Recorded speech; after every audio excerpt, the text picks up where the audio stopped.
एक एक किल्ला जिंकत होते आणि स्वराज्याच्या स्थापनेकडे आगेकूच करत होते. पण निजाम आणि आदिलशाह आपल्या सरदारांना पाठवून या स्वप्नात अडथळा निर्माण करत होते. पण आमच्या स्वप्नपूर्तीसाठी आम्ही एक योजना आखली. आम्ही सभोवतालच्या गावी जाऊन त्या स्त्रियांना संरक्षण दिलं, त्यांच्यातील तंटे मिटवले, त्यांचा विश्वास प्राप्त केला. त्यामुळे हळूहळू सभोवतालची सगळी गावं आमच्या या स्वराज्य स्थापनेच्या चळवळीशी जुळू लागली. हजारोच्या संख्येने तरुण मंडळी शिवबाच्या सैन्यात सामील होत होती. विजयाची घौडदौड ही शिवबाची सुरूच होती.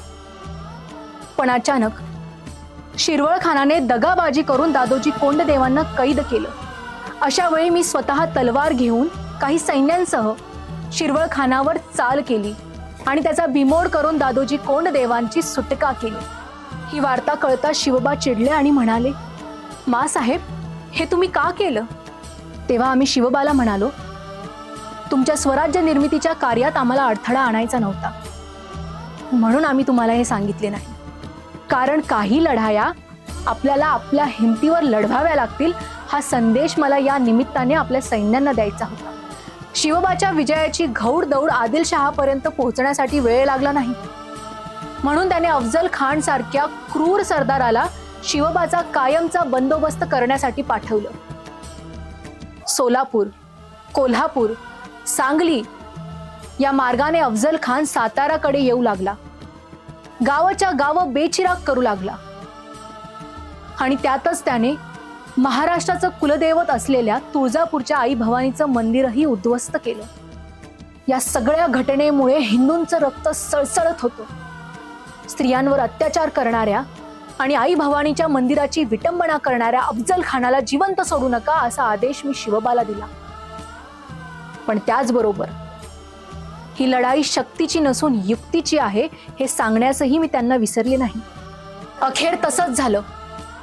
शिवबाने अफजल खानाचा वध केला. माझ्यासह असंख्य हिंदूंचं दैवत असलेल्या आई भवानीच्या मंदिराची विटंबना करणारा शत्रू प्रतापगडाच्या पायथ्याशी गाडला गेला आणि पुन्हा एकदा भगवा सर्वत्र डौलात अडकला.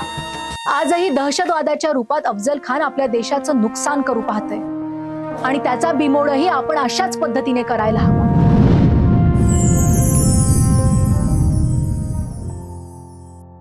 स्वराज्याच्या निर्मितीत अनेक अडथळे हे येतच होते,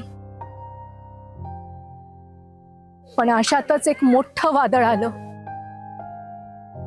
23 जानेवारी 1664 साली हौदेगिरीच्या जंगलात शिकारीसाठी गेलेले असताना शहाजीराजे यांचं दुःखद निधन झालं.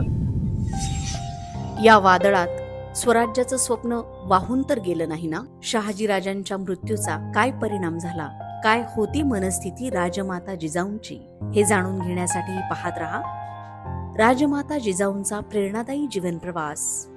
मी जिजाऊ बोलते.